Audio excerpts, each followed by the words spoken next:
नमस्ते बच्चों।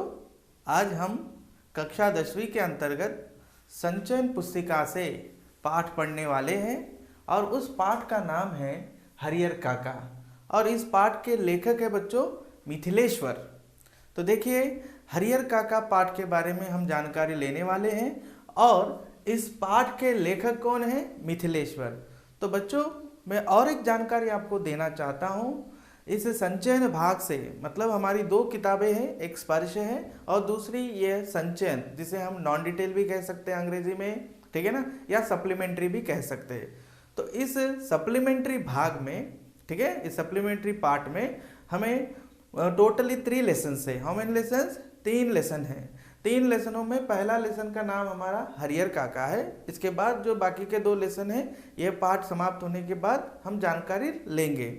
तो इन तीनों पाठों में आप लोगों को ऐसे 1 में मतलब आप लोगों का सेमेस्टर 1 या समेटिव असेसमेंट 1 में हरियर काका पर आप लोगों को प्रश्न, हरियर काका पाठ पर आप लोगों को प्रश्न पूछे जाएंगे।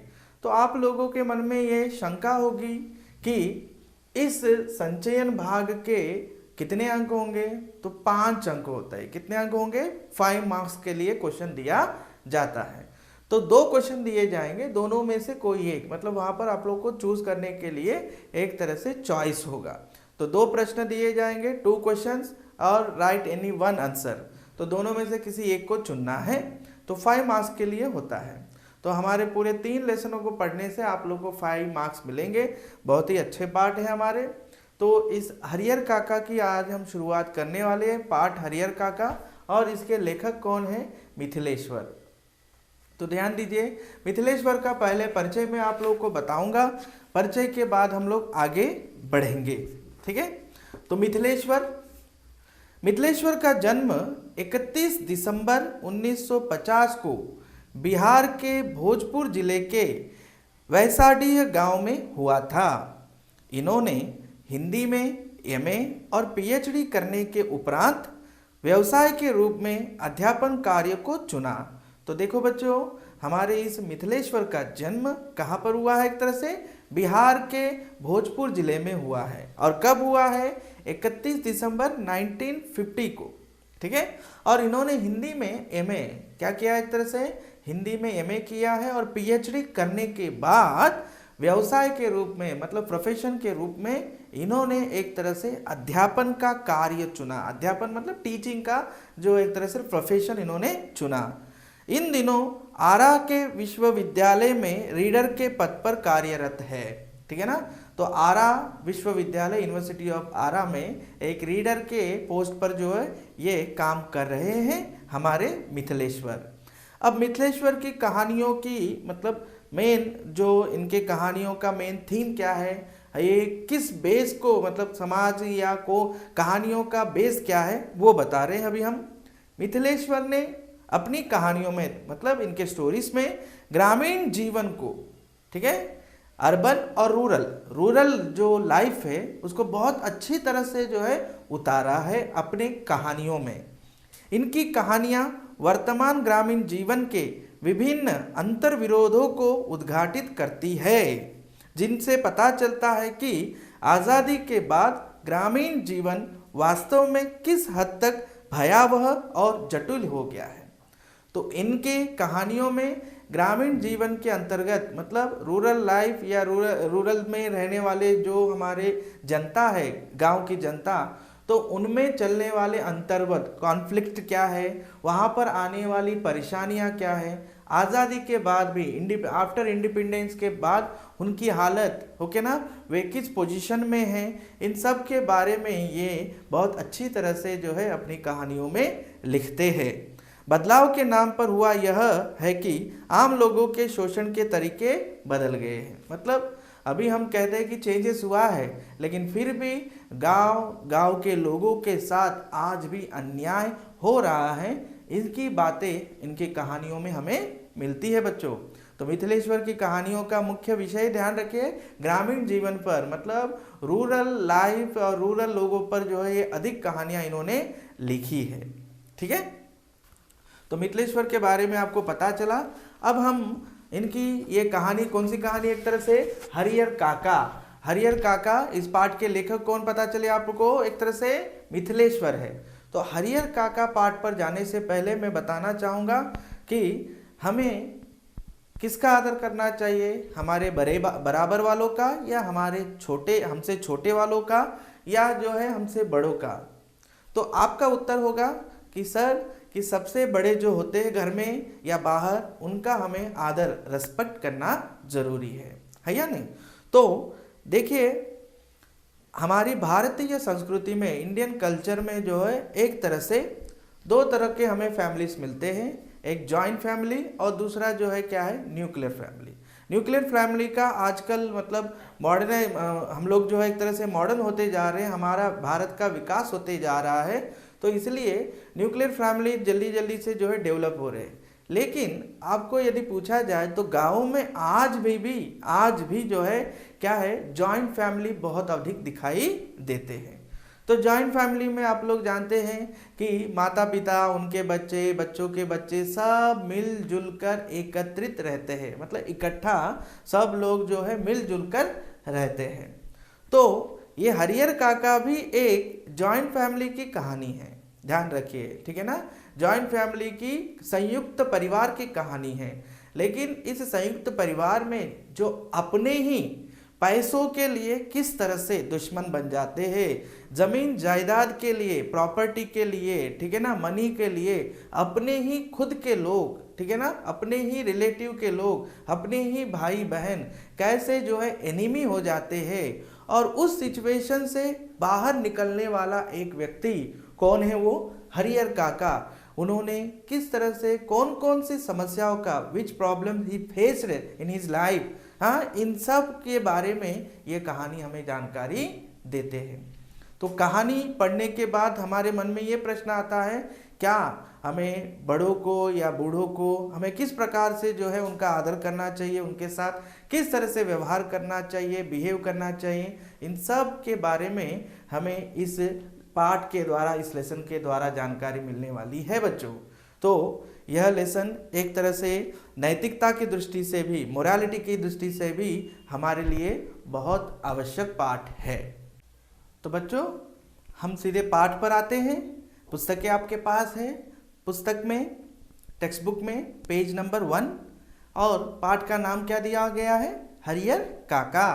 तो देखिए, हरिहर काका के यहाँ से मैं अभी अभी लौटा हूँ। कल भी उनके यहाँ गया था, लेकिन न तो वह कल ही कुछ कह सके और न आज ही। दोनों दिन उनके पास में देर तक बैठा रहा, लेकिन उन्होंने कोई बातचीत नहीं की। जब उनकी तबीयत के बारे में पूछा तब उन्होंने सिर उठाकर एक बार मुझे देखा और फिर सिर झुकाया तो दोबारा मेरी ओर नहीं देखा। हालांकि उनकी एक ही नज़र बहुत कुछ कह गई। जिन यंत्रणाओं के बीच वह घिरे थे और जिस मनस्थिति में वे जी रहे थे, उसमें आंखें ही बहुत कुछ कह देती है, मुंह खोलने की ज़रूरत नहीं पड़ती। तो लेखक हमारे कह रहे हैं, तो मिथिलेश्वर कह रहे हैं कि हरिहर काका के यहाँ से मैं अभी अभी लौटा हूँ, just now return from the, मतलब हरिहर काका के पास गया था मैं, just return back from the, Harihar काका कह रहे हैं ये। और कल भी, यस्टरडे ऑल्सो, वे जो है वहाँ पर गए थे, कल भी उनके यहाँ गए थे, लेकिन न तो कल ही कुछ वे बोल सके और न ही आज। मतलब लेखक कह रहे कि yesterday also he went to Harihar काका, लेकिन कल भी उन्होंने बात नहीं की, और आज जब लेखक उनके पास से लौट आए हैं तब भी हरिहर काका ने उनसे कुछ भी बात नहीं की है। ओके ना, टॉक नहीं हुआ है वहाँ पर।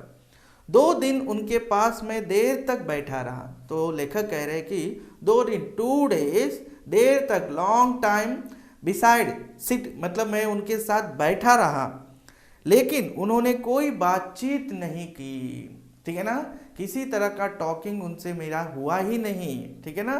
फिर जब उनकी तबीयत के बारे में, तबीयत मतलब उनके स्वास्थ्य, हेल्थ के बारे में, तबीयत का मतलब होता है स्वास्थ्य, स्वास्थ्य का मतलब है आप जानते हैं हेल्थ, हेल्थ के बारे में मैंने उनसे पूछा, हाँ, I am asking about his health.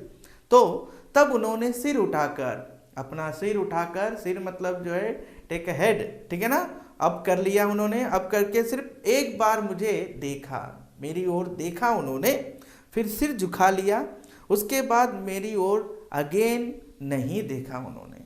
हालांकि, ठीक है, हालांकि उनकी एक ही नज़र, वन आई साइड, ठीक है ना, सब कुछ बता चुकी थी। जिन यंत्रणाओं के बीच, यंत्रणाओं का मतलब है कष्ट, प्रॉब्लम्स, ओके ना, जिन प्रॉब्लम्स के बीच वे सराउंडेड थे, घिरे मतलब सराउंडेड थे, जिस मनस्थिति में, जिस मूड में वे जी रहे थे, मनस्थिति का मतलब होता है मूड, वो आंखें ही उसमें बहुत कुछ कह देती है, मतलब I R saying so much, तो वहाँ पर मुंह खोलने की जो है आवश्यकता पड़ती ही नहीं है। तो यहाँ पर हरिहर काका के बारे में बता रहे हैं कि लेखक हमारे हरिहर काका के पास से होकर आए हैं, लेकिन हरिहर काका ने उनसे बिल्कुल बात नहीं की है। जब उनकी तबीयत के बारे में, स्वास्थ्य के बारे में, हेल्थ के बारे में पूछा गया तो सिर उठाकर एक बार देख लिया, फिर दोबारा सिर उन्होंने उठाया ही नहीं।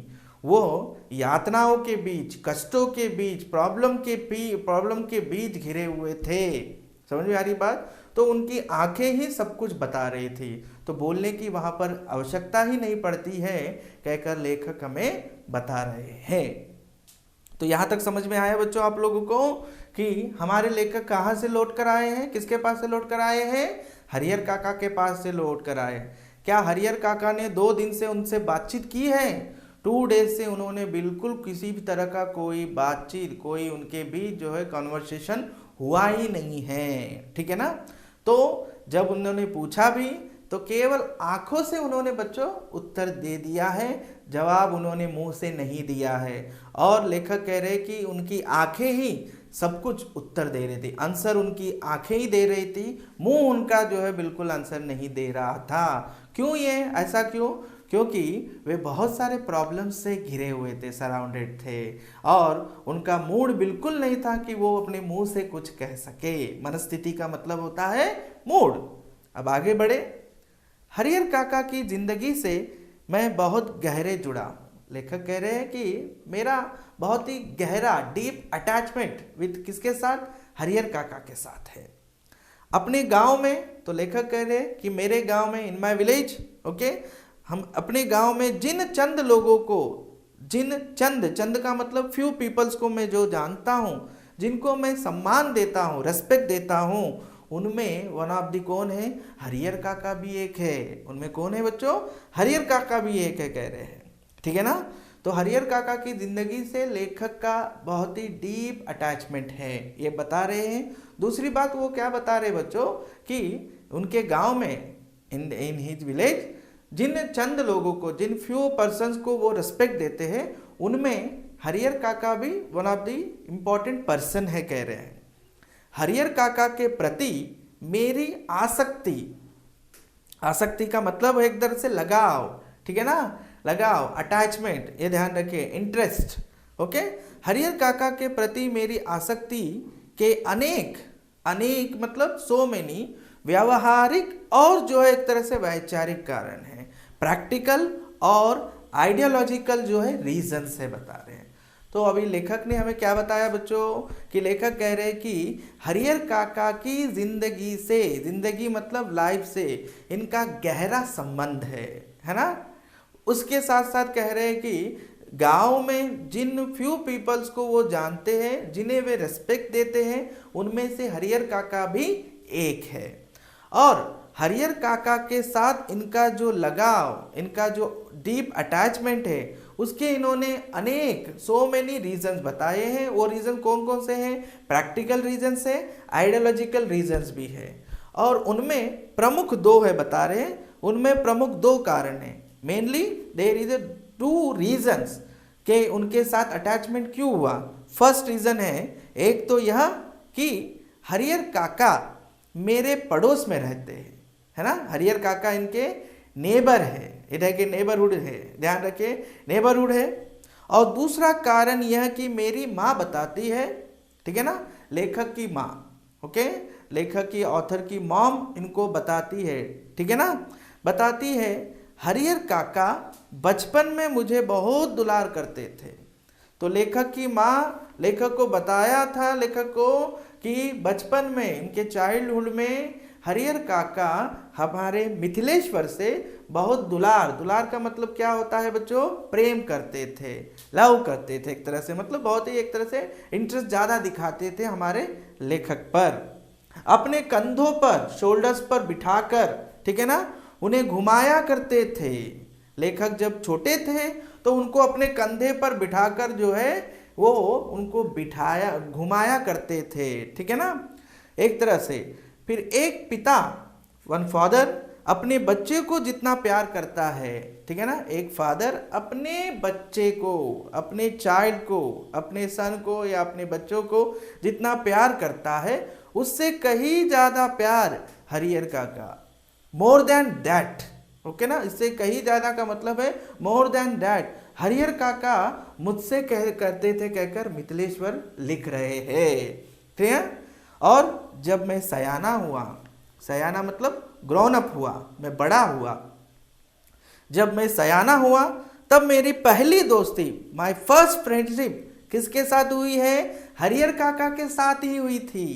तो देखिए यहाँ पर, तो आप लोगों के लिए प्रश्न बन सकता है कि लेखक मिथिलेश्वर और हरिहर काका के बीच में संबंध कैसा जुड़ा, या इन दोनों के बीच में गहरा संबंध क्यों था। तो अब तब आप लोग को यही आंसर देना है, ठीक है ना।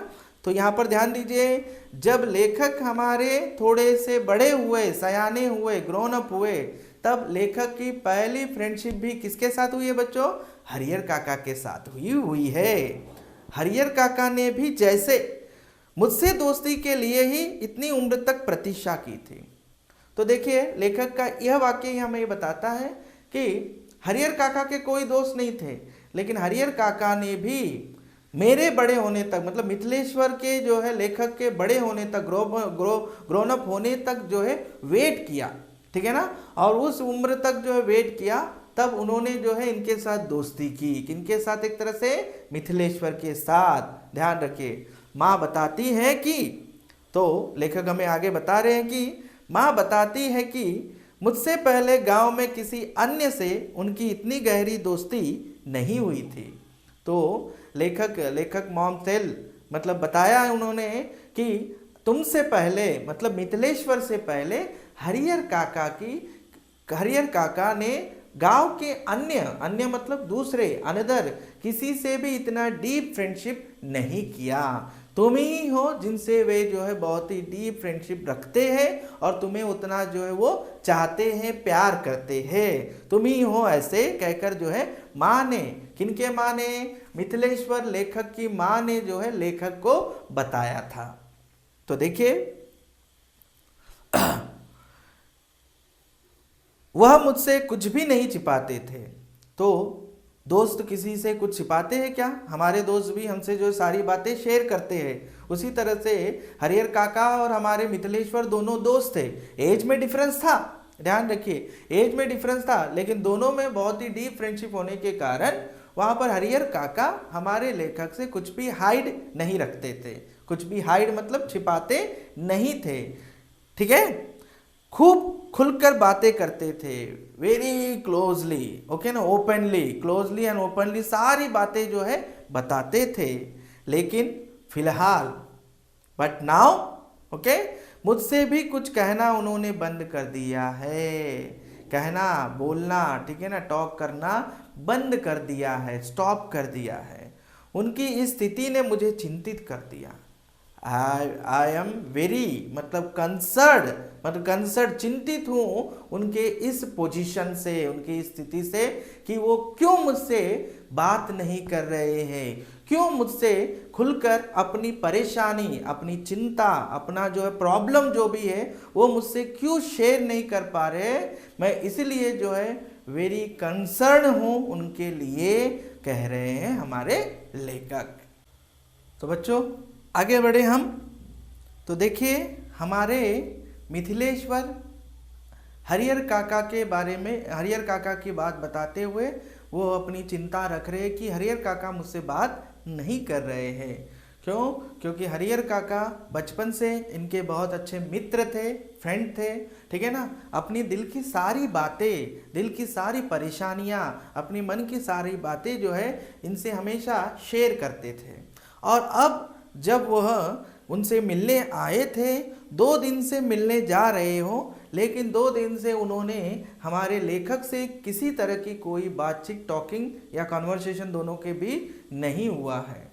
तो उन्होंने बचपन के बारे में बताया कि हरिहर काका के साथ उनकी दोस्ती कैसे हुई, है ना, क्यों हुई, और हरिहर काका के साथ जो उनका रिलेशन बना उसके पीछे रीजंस क्या थे।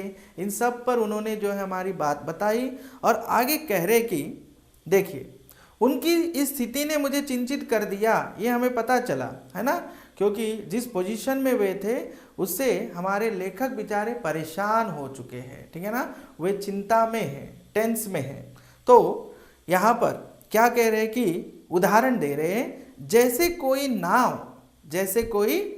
नाव मतलब बोट बीच मझधार में, मिस्ट्रीम में, मतलब सागर में, सी में जो जाते हैं, एक तरह से ट्रैवलिंग के लिए बोट्स वगैरह, शिप्स वगैरह जाते हैं, उनकी बात उदाहरण के रूप में लिया है कि जैसे कोई नाव बीच मझधार में, मिस्ट्रीम में, मतलब बीच में जाने के बाद मझधार मतलब एक तरह से मिस्ट्रीम आता है, मिस्ट्रीम में फंसी हो, है ना, उसमें फंसी हो और उस पर सवार, मतलब उस शिप में या उस बोट में जो ट्रैवल करने वाले लोग हैं वो चिल्ला कर भी अपनी रक्षा न कर सकते हो। वे जोर जोर से चिल्लाकर भी अपने आप को सेफ नहीं कर सकते। क्यों नहीं सेफ कर सकते?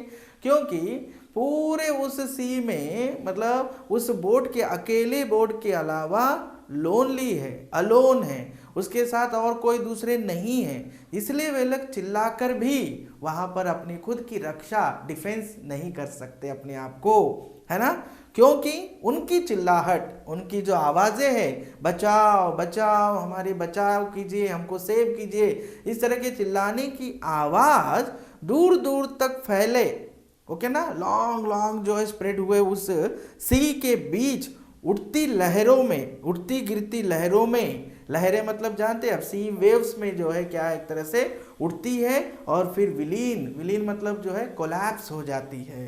क्यों? क्योंकि वहां पर उनको बचाने वाला कोई नहीं है, तो चिल्लाकर भी कोई फायदा नहीं है, ठीक है ना। तो यहाँ पर हो जाने के अतिरिक्त और क्या कर सकते हैं? मौन होकर जल समाधि लेने के अतिरिक्त, शांत रहकर जल में समाधि मतलब जल में मरने के अतिरिक्त कोई और दूसरा विकल्प, ऑप्शन नहीं रहता उनके पास। लेकिन मन इसे मानने को कतई तैयार नहीं, लेकिन मेरा मन, माय हार्ट, बिल्कुल इसको मानने को तैयार नहीं। मतलब उनका, लोगों का जो है मन बिल्कुल ये मानने को तैयार नहीं रहता है कि हम मर जाएंगे अब इस सागर में या इसी के मझधार में, मिस्ट्रीम में फंसकर, ओके ना। जीने की लालसा की वजह से बेचैनी और छटपटाहट बढ़ गई हो, मतलब अब हमें जीना है, we want to live, don't want to die, तो उसमें वो जो है अपना जो प्रयत्न, जो एक तरह से बचने के लिए जो ट्राई करते हैं, वो छटपटाहट बढ़ गई हो। कुछ ऐसी ही सेम सिचुएशन, ठीक है ना, सेम पोजीशन, स्थिति बीच हरिहर काका भी घिर गए, सराउंडिंग हुए हैं। सेम सिचुएशन में हमारे हरिहर काका भी एक तरह से सराउंडेड है, कह रहे। जैसे आपको समझ में आया होगा कि जब हम सी में ट्रैवल करते हैं तो तूफान आया, तो उस तूफान में कोई हमें जो है एक तरह से बचाने के लिए कोई आ सकता है क्या? हम खुद अपना प्रयत्न करते हैं कि कैसे हम ट्राई करते हैं कि how to survive, how to save our life. उसी तरह से उसी पोजीशन में हरिहर काका की भी पोजीशन है, हरिहर काका का भी सिचुएशन है, कहकर लेखक हमें यहाँ पर बता रहे हैं बच्चों। तो देखिए हरिहर काका कितनी गंभीर स्थिति में होंगे, इसकी आप इमेजिनेशन कर सकते हैं। तो यहाँ तक समझ में आया बच्चों आप लोगों को? ठीक, तो आगे बढ़ रहे हैं हम। हरिहर काका के बारे में मैं सोचता हूँ तो मुझे लगता है कि वह यह समझ नहीं पा रहे हैं कि कहे तो क्या कहे। अब कोई ऐसी बात नहीं है जिसे कहकर वो हल्का हो सके। कोई ऐसी उक्ति नहीं है जिसे कहकर वे मुक्ति पा सके। हरिहर काका की स्थिति में मैं भी होता तो शायद हाँ, हरिहर काका की स्थिति में मैं भी होता तो निश्चय ही इस गूंगेपन का शिकार हो जाता, गूंगेपन का शिकार हो जाता।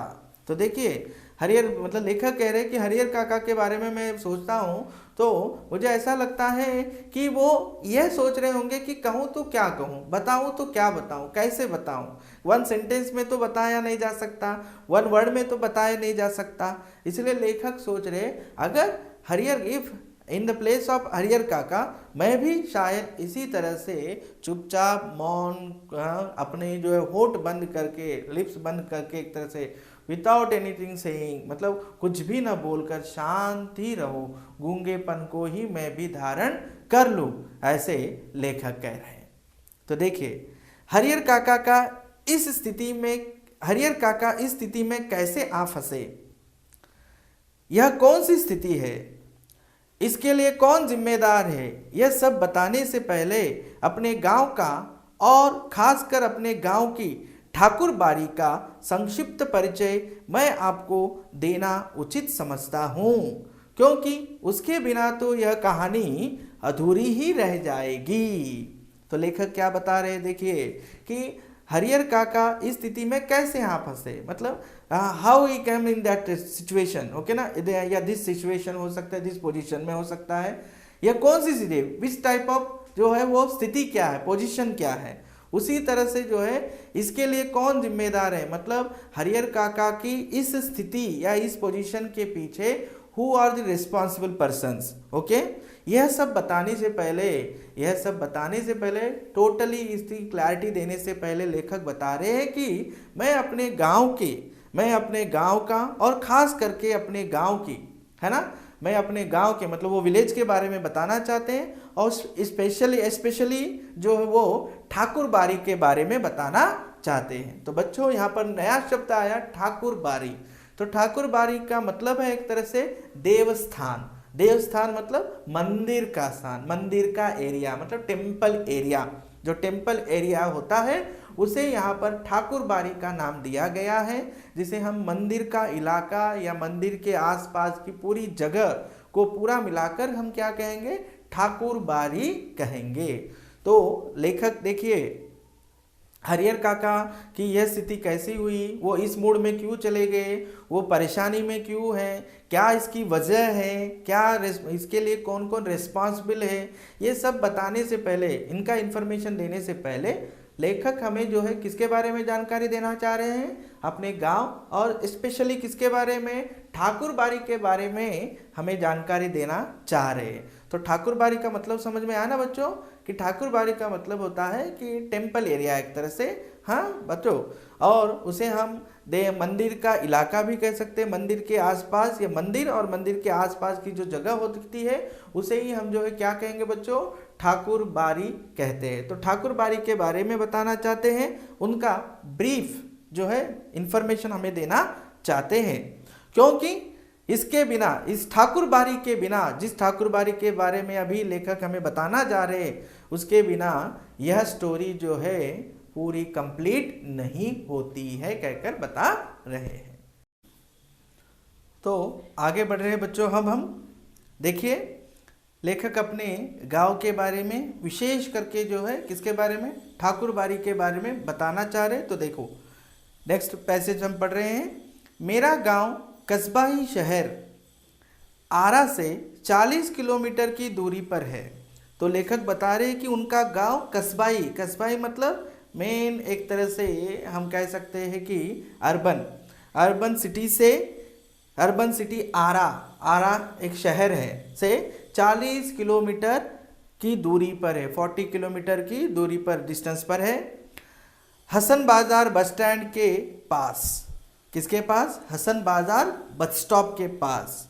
गांव की कुल आबादी, total population of that village, जिस विलेज में हमारे लेखक रहते हैं, 2,500-3 हज़ार होगी, 2500, और एक तरह से जो है क्या है 3000 होगी। गांव में 3 प्रमुख स्थान हैं। तो लेखक हमें बता रहे हैं कि हमारे विलेज में मेजर 3 प्लेसेस है। कौन कौन से हैं इम्पोर्टेंट?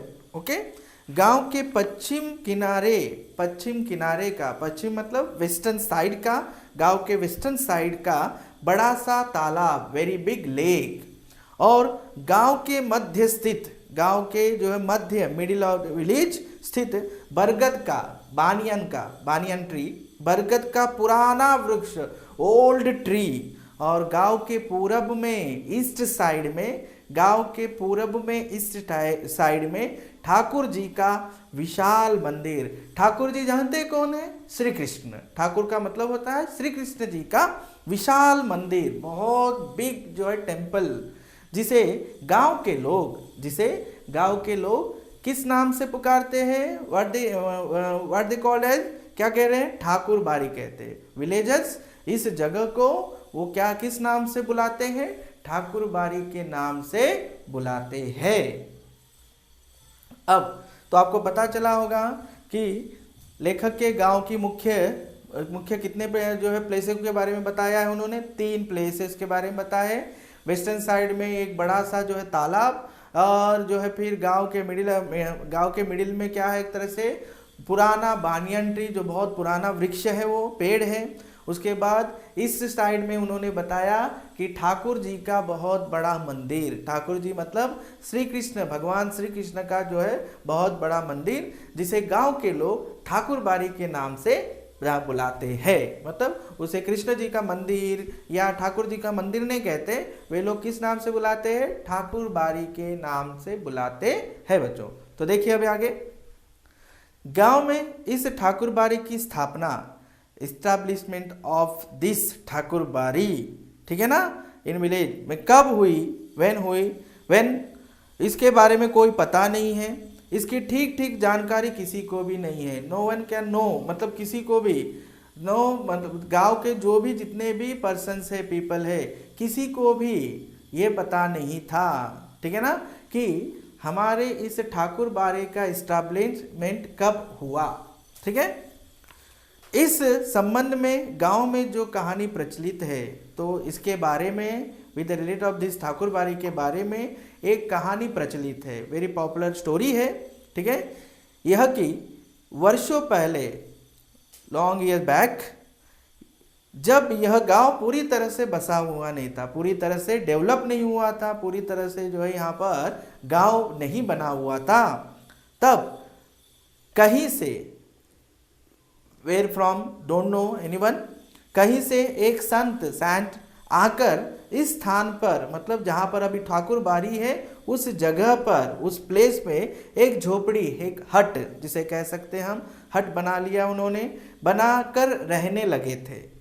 वे सुबह शाम, मॉर्निंग इवनिंग, यहाँ ठाकुर जी की पूजा करते थे। मतलब उस झोपड़ी में उन्होंने जो है एक मंदिर का, एक जो है भगवान श्री कृष्ण की मूर्ति भी रखी, और उस मूर्ति की जो है वो सुबह, मॉर्निंग और इवनिंग क्या करते थे? पूजा करते थे, प्रेयर करते थे, लोगों से मांग कर खा लेते थे, वो भिक्षा मांगते थे, ये बेगिंग, लोगों से जो है मांग कर खाते थे, और पूजा पाठ की भावना जागृत करते थे।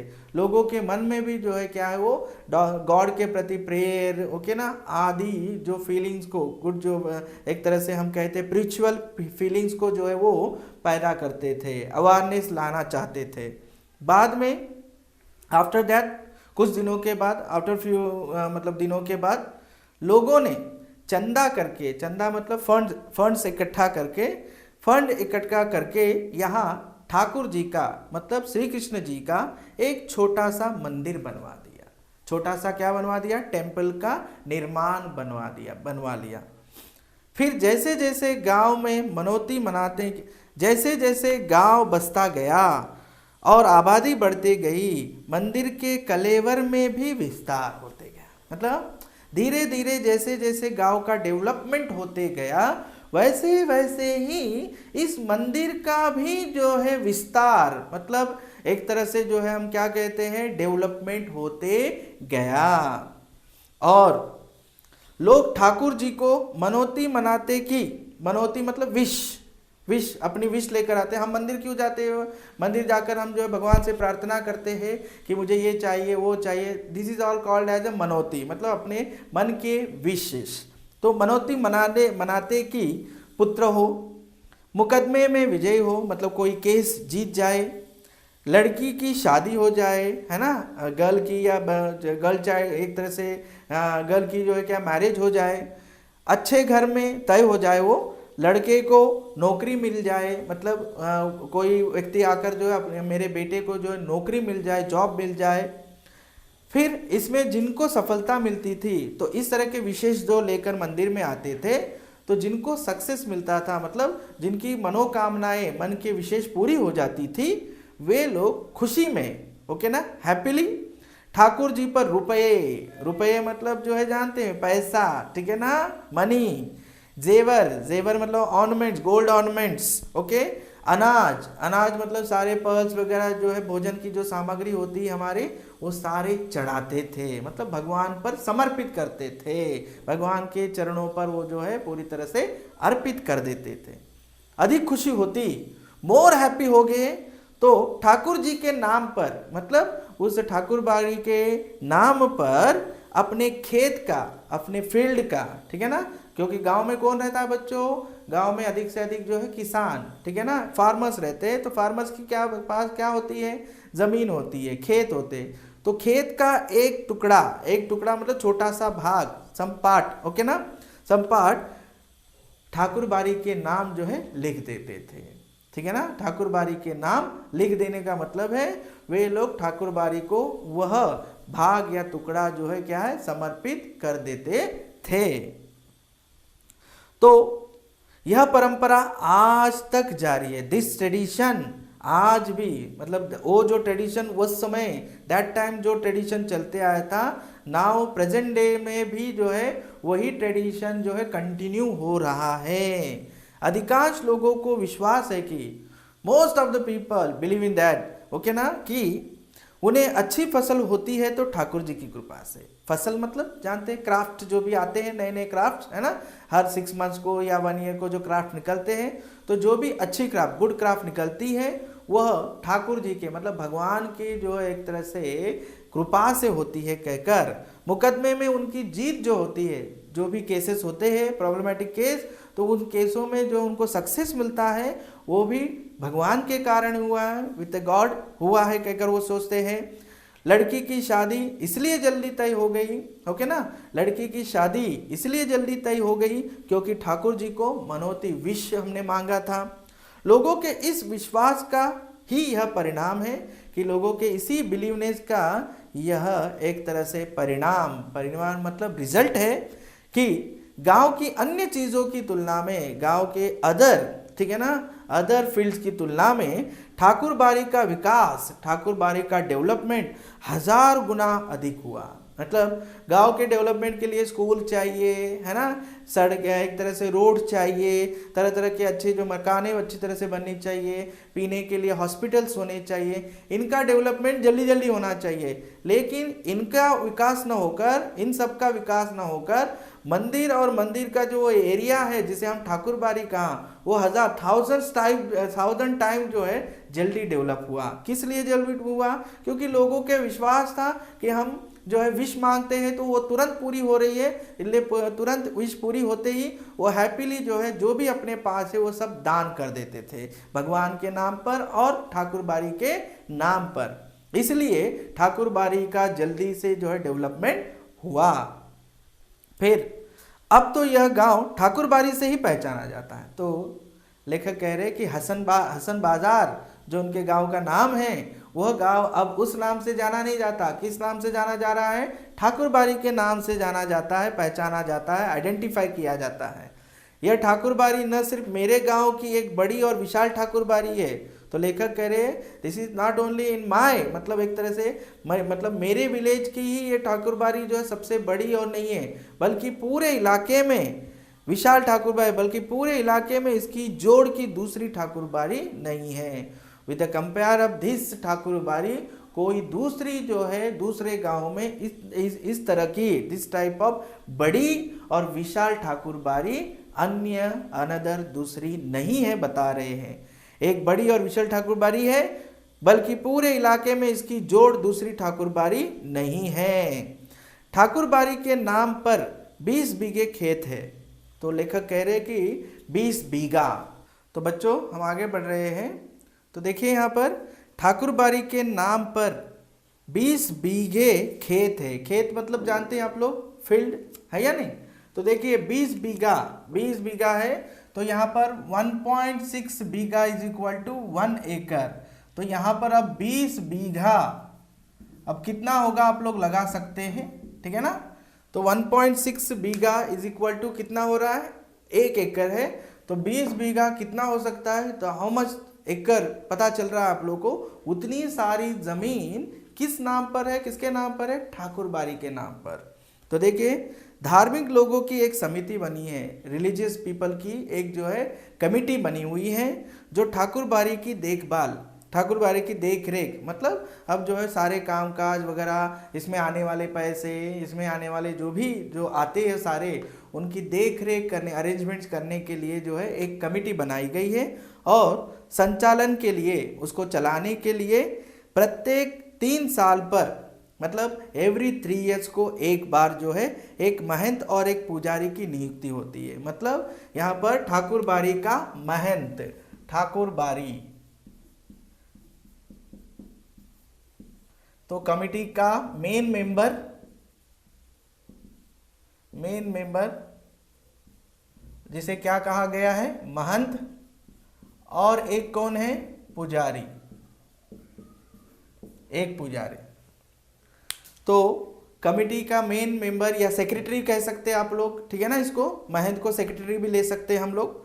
तो हर एवरी 3 ईयर्स को एक सेक्रेटरी और एक पुजारी को जो है सेलेक्ट किया जाता है, जो एक तरह से ठाकुरबाड़ी के सारे अरेंजमेंट्स वगैरह वो जो है देख सके, ठीक है। ठाकुरबाड़ी का काम लोगों के अंदर, मतलब ये जो कमिटी ठाकुरबाड़ी के द्वारा ये जो कमिटी चलती है, तो ठाकुरबाड़ी का इनका वर्क क्या है, लोगों के अंदर मतलब लोगों के मन में, लोगों के जो एक तरह से हाथ में, हाँ, ठाकुर जी के प्रति डिवोशनल की भावना, भक्ति भावना का मतलब यहाँ पर डिवोशनली भावना पैदा करना, तथा धर्म से, रिलीजियस से जो अलग हो रहे कि हमारी जो है ये रिलीजियस में कोई हम बिलीव नहीं करते, किसी प्रकार के कोई रिलीजन में हम बिलीव नहीं करते, ऐसे जो अलग डिफरेंट रास्ता जिन्होंने अपना लिया है, उन लोगों को फिर से जो है रिलीजियस के फील्ड या रिलीजियस पे उस रास्ते पर वे में लाने के लिए यह ठाकुरबाड़ी की कमिटी काम करती है, और जिसका मुखिया एक महंत होता है और एक पुजारी होता है। ठाकुरबाड़ी में भजन कीर्तन की आवाज़, भजन कीर्तन जानते हैं आप लोग कि मंदिर है तो वहाँ पर पूजा वगैरह करने के लिए वो जो है भजन कीर्तन करेंगे ही, गाएंगे ही, आवाज़ बराबर गूंजती रहती है। गांव जब भी बाढ़ या सूखे की चपेट में आता है, फ्लड्स आते हैं या डॉट होता है गांव में, कभी कभी बरसात बिल्कुल नहीं हुई तो डॉट, ओके ना, और बहुत बरसात होती है तो बाढ़, फ्लड्स आते हैं। तो जब भी बाढ़ या सूखे की चपेट में आ जाता है गांव, तो ठाकुरबाड़ी के अहाते में, अहाता मतलब वो जो एरिया होता है पूरी तरह से सराउंडेड किया हुआ, उस एरिया के अंदर जो है तंबू टेंट्स लगाए जाते हैं। लोग और ठाकुरबाड़ी के साधु संत, मतलब गांव के सारे लोग, विलेजर्स, और ठाकुरबाड़ी के जो साधु संत है, जो भी मतलब सन्यासी वगैरह या पुजारी वगैरह है, वे लोग अखंड हरि कीर्तन शुरू कर देते हैं। पूरा टोटल हरि का गुणगान, श्री कृष्ण जी मतलब हरि है, तो श्री कृष्ण के गुणगान करने में लग जाते हैं। इसके अतिरिक्त, हाँ, इसके अलावा गांव में किसी भी पर्व त्योहार की शुरुआत, मतलब कोई भी फेस्टिवल, नया फेस्टिवल, मतलब फेस्टिवल हो रहा है तो उसकी शुरुआत ठाकुरबाड़ी से ही होती है। फ्रॉम ठाकुरबाड़ी से ही उसको स्टार्ट किया जाता है। समझ लीजिए कि दशहरे की शुरुआत है तो सभी लोग उसी मंदिर से वहाँ दशहरे की शुरुआत, दिवाली की शुरुआत, सारे पर्वों की तैयारी वहीं से स्टार्ट होती है। इसके अतिरिक्त, हाँ, होली में सबसे पहले गुलाल, जानते हैं होली खेली जाती है तो रंग लगाए जाते हैं, तो होली में सबसे पहले गुलाल ठाकुर जी को ही चढ़ाया जाता है, मतलब कृष्ण को ही पहले चढ़ाया जाता है, बाद में सारे गांव के विलेजर्स लोग जो है होली खेलते हैं। दीपावली का पहला दीप, फर्स्ट दीप, ओके ना, दिया, दीप, जो किसको जलाया जाता है, ठाकुरबाड़ी में ही जलाया जाता है। जन्म, ठीक है ना, बर्थ, शादी, जनेऊ, जो सब अवसर पर मतलब सारे जो है गुड जो भी हम लोग मना करते हैं, एक तरह से गुड सेलिब्रेशन जो भी होते हैं, है ना, उस सेलिब्रेशंस के समय अवसर पर अन्न वस्त्र की पहली भेंट, ठीक है ना, भोजन हो या फिर कपड़े हो, सब वो सब किसको चढ़ाए जाते हैं, एक तरह से ठाकुर बारी को यही नाम चले जाते हैं। ठाकुर बारी के ब्राह्मण जानते हैं आप लोग, अब जो है रिलीजियस हिंदू धर्म के अनुसार जो है मतलब मंदिर में पूजा करने वाले कौन होते हैं, ब्राह्मण होते हैं। तो ठाकुर बारी के ब्राह्मण साधु व्रत कथाओं के दिन घर घर घूमकर मतलब जो भी व्रत उपवास वगैरह रखे जाते हैं, फास्टिंग वगैरह रखे जाते हैं, उन दिनों में घर घर मतलब एवरी होम मतलब एवरी घर घर जाकर कथा वाचन करते हैं, स्टोरीज मतलब यहाँ पर श्री कृष्ण की जन्म की कहानियाँ एक तरह से, ठीक है ना, कृष्ण लीलाओं को सुनाते हैं। या आप लोग जानते हैं विष्णु जी के जो अवतार हैं उनकी कथाओं को सुनाते हैं। लोगों के खलिहान में मतलब खेतों में, खलिहान मतलब खेत, फील्ड्स में जब फसल की क्राफ्ट की दवनी कटनी, दवनी का मतलब है जब काटा जाता है उसको, ठीक है ना, कट किया जाता है, होकर अनाज की ढेर मतलब पल्स के रूप में उसके ढेर जो भंडार बनाए जाते हैं, तब ठाकुर बारी के नाम अगउम निकाल कर ही लोग अनाज अपने घर लेके जाते, मतलब ठाकुर बारी के नाम, ठाकुर बारी को कुछ देकर ही, कुछ भगवान को पहले देकर ही बाकी जो है अपने घर लेकर जाते हैं। तो यहाँ तक आप लोग को समझ में आया कि ठाकुर बारी का कितना इम्पोर्टेंट है लेखक के गांव में। तो हरिहर काका के इस पाठ में हम लोग अब हरिहर काका के कहानी पर बात नहीं कर रहे हैं, हरिहर काका के जीवन पर बात नहीं कर रहे लेखक। अब जो है अपने गांव की उस ठाकुर बारी के बारे में बता रहे। ठाकुर बारी के बारे में क्यों बता रहे लेखक, अब हमें ये आगे पता चलेगा कि ठाकुर बारी का रिलेशन क्या हरिहर काका के जीवन से, क्या हरिहर काका की जो मनस्थिति, जो मूड बना हुआ है या जो पोजीशन अभी जो बनी हुई है, बैड पोजीशन में है अभी हमारे हरिहर काका, तो उस पोजीशन के लिए क्या ये ठाकुर बारी रिस्पॉन्सिबल है या नहीं है, इन सब की जानकारी हम अब अगले अंश में लेने वाले हैं।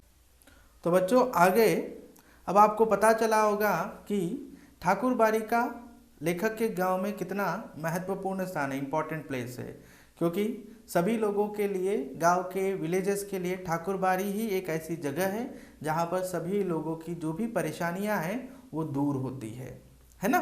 तो अब आगे हम ठाकुर बारी के साथ अधिकांश लोगों का संबंध बहुत ही घनिष्ठ है, ठीक है ना, वेरी, एक तरह से घनिष्ठ मतलब वेरी क्लोज विद क्या, किसके साथ, ठाकुर बारी के साथ।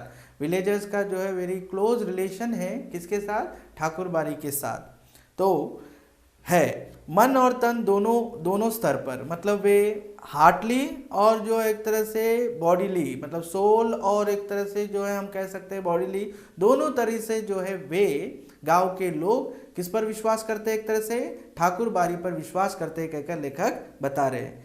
कृषि कार्य से अपना बचा हुआ समय, एग्रीकल्चर से, कृषि कार्य का मतलब है एग्रीकल्चर से जो समय बचता है, सेफ होता है, वे ठाकुर बारी में ही बिताते हैं। मतलब जो समय उनको एग्रीकल्चर के बाद मिला, एग्रीकल्चर के बाद मतलब सुबह से शाम तक एग्रीकल्चर करके आए, शाम के समय जो भी समय मिलता है वो सारा समय गांव के लोग कहाँ पर जो है स्पेंड करते हैं, ठाकुर बारी में स्पेंड करते हैं।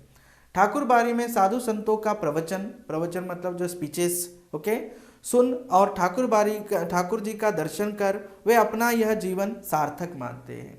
मतलब गांव के सारे लोग यही मानते हैं कि ठाकुर बारी में जो साधु संत जो स्पीचेस देते हैं और श्री कृष्ण जी के दर्शन जो हमें मिलते हैं, इससे ही हमारा जो है जीवन एक तरह से मीनिंगफुल बनता है कहकर उनकी थिंकिंग है कहकर यहाँ पर हमें मिथिलेश्वर बता रहे हैं। उन्हें यह महसूस होता है कि ठाकुर बारी में प्रवेश करते ही वे पवित्र हो जाते हैं। दे थिंकिंग दैट कि हम लोग जैसे ही ठाकुर बारी में इंटर होते हैं, हम तन और मन से, तन मतलब शरीर, मन और मतलब हार्ट से पवित्र, प्योर हो जाते हैं। उनके पिछले सारे पाप अपने आप खत्म हो जाते हैं। मतलब बैड थिंग्स, बैड व्यवहार, बैड जो भी उन्होंने किया था पिछले मतलब अपने समय में, वो सारे के सारे कैसे हो जाते हैं, धुल जाते हैं, प्योर हो जाते हैं, क्लीन हो जाते हैं कहकर ऐसे लोगों की मानना थी है। मतलब मान्यता थी। इसका मतलब ये है कि ठाकुर बाड़ी के बारे में गांव के लोगों के मन में बहुत ही आस्था, आस्था का मतलब जो है एक तरह से डिवोशनल जो एक तरह से फीलिंग होती है वो बहुत ही डीप थी। क्यों? क्योंकि आप जानते ही हैं कि जो भी मन्नतें हैं उनकी सारी पूरी होती थी, इसलिए रिलीजियस रूप से हो या स्पिरिचुअल रूप से हो या डिवोशनल जो फीलिंग से हो, तो वह ठाकुर बाड़ी को बहुत इम्पॉर्टेंट मानते थे अपने लाइफ में। कौन? विलेजर्स। तो लेखक हमें इसकी जानकारी दे रहे हैं। परिस्थितिवश सिचुएशनली इधर हरियर काका ने ठाकुर बाड़ी में जाना बंद कर दिया। सिचुएशनली हरियर काका ने भी जो है क्या कर दिया, एक तरह से ठाकुर बाड़ी में जाना बंद कर दिया। पहले वह अक्सर ही, फर्स्ट अक्सर मतलब हमेशा, एवरी टाइम ठाकुर बाड़ी में आते जाते रहते थे। मन बहलाने के लिए कभी कभी मैं भी ठाकुर बाड़ी जाता हूँ, मतलब एक तरह से माइंड को फ्रेश करने के लिए कभी कभी मैं भी इस ठाकुर बाड़ी में जाता था, लेखक बता रहे। लेकिन वहाँ के साधु संत मुझे फूटी आंखों नहीं सुहाते। बट वहाँ के जो साधु संत है they are not good behaviour, मतलब उनके जो है मन में कुछ अलग होता है और ऊपर कुछ दिखावा, शो ऑफ अधिक करते हैं, इसलिए मुझे बिल्कुल वो पसंद नहीं थे। मैं बिल्कुल उनको नहीं पसंद करता था।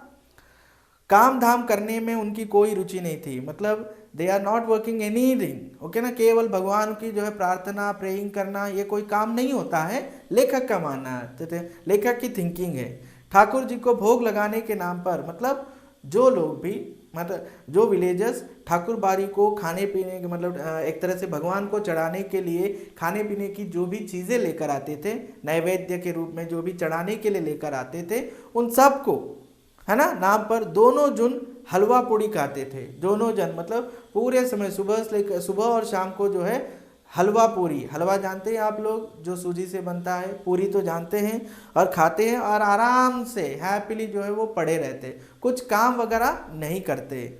उन्हें अगर कुछ आता है तो सिर्फ बात बताना आता है। मतलब ठाकुर बाड़ी के जो साधु संत है they are only talkative, okay ना, नथिंग डूइंग एनीथिंग, मतलब कोई वर्क नहीं करते वो लोग, वो अपनी बातों के ही जो है पक्के हैं बस। तो इसीलिए लेखक को वो बिल्कुल पसंद नहीं थे। समझ में आ रही बात? तो आगे हरियर काका के बारे में, अभी तक आप लोग को केवल ठाकुर बाड़ी के बारे में पता चला। ठाकुर बाड़ी क्या है, ठाकुर बाड़ी कैसे आई, ठाकुर बाड़ी का जन्म कैसे हुआ, ठाकुर बाड़ी का इस्टेब्लिशमेंट जो है कैसा हुआ गांव में, ठाकुर बाड़ी का डेवलपमेंट कैसे हुआ, ठाकुर बाड़ी के लिए विलेजर्स के मन में क्या जो है एक तरह से आस्था है, विलेजर क्या सोचते हैं, इन सब के बारे में हमें पता चला। लेखक ठाकुर बाड़ी के बारे में थिंकिंग क्या है लेखक की, ये भी हमें पता चला। और हरियर काका भी जो है हमेशा ठाकुर बाड़ी जाते थे, लेकिन सिचुएशनली अभी वो जिस मूड में थे उस मूड की वजह से वो ठाकुर बाड़ी जाना उन्होंने बंद कर दिया। अब आते हैं हम ठाकुर बाड़ी के बाद हम हरियर काका के परिवार के बारे में जानकारी लेने वाले हैं, उनके फैमिली के बारे में जानकारी लेने वाले हैं। तो देखिए हरियर काका 4 भाई है। कितने भाई है? 4 ब्रदर्स। सबकी शादी हो चुकी है, ऑल आर मैरिज, मतलब मैरिज हो चुकी है। हरियर काका के अलावा सबके बाल बच्चे, मतलब एक्सेप्ट हरियर काका, ऑल आर हैविंग चिल्ड्रन, मतलब जो है चाइल्ड। एक तरह से हरियर काका के अलावा सबके बाल बच्चे हैं। बड़े और छोटे भाई के, स्मॉल एंड बिग ब्रदर के लड़के काफ़ी सयाने हो गए, ग्रोन अप हो गए, पूरी तरह से ग्रोन अप हो गए। वो 2 की शादियां भी हो गई है, 2 के मैरिजेस भी हो चुके हैं। उनमें से एक पढ़ लिख कर शहर के किसी दफ्तर में क्लर्की करने लगा है। उनमें से एक जो है पढ़ लिख कर एजुकेशन लिया उसने और शहर में जो है क्लर्क का काम कर रहा है। लेकिन हरियर काका की अपनी देह से कोई औलाद नहीं है, हरियर काका की कोई संतान, चाइल्ड नहीं है। भाइयों में हरियर काका का नंबर दूसरा है। अपने ब्रदर्स में हरियर काका का प्लेस कौन सा है? नंबर 2। औलाद के लिए उन्होंने 2 शादियां की। बच्चों क्या कह रहे हैं? बच्चे होने के लिए उन्होंने 2 मैरिजेस किए। किन्होंने? हरियर काका ने 2 मैरिज किया है, ठीक है ना। लंबे समय तक प्रतीक्षारत रहे, ठीक है ना, लंबे समय तक उन्होंने वेट किया, लेकिन बिना बच्चा जने, ठीक है ना, बिना बच्चा दिए ही उनकी दोनों पत्नियां बोथ वाइफ्स, ओके ना, क्या हो गए, स्वर्ग सिधार गई, मर गई, ठीक है ना, हाँ, डेथ हो गई उनकी। लोगों ने थर्ड मैरिज, तीसरी शादी करने की सलाह दी, एडवाइस दिया, लेकिन अपनी गिरती हुई उम्र, ओके ना, मतलब अब वो एज बड़ा हो रहा था उनका, 40 प्लस हो रहे थे, तो गिरती हुई उम्र और धार्मिक संस्कार, रिलीजियस जो एक तरह से संस्कारों के कारण वजह से हरिहर काका ने इनकार कर दिया, नो बोल दिया। वह इत्मीनान और प्रेम से अपने भाइयों के परिवार के साथ रहने लगे। He living happily with he brother and brother के जो भी चाइल्ड हैं उनके साथ प्रेम से जो है वो रहने लगे।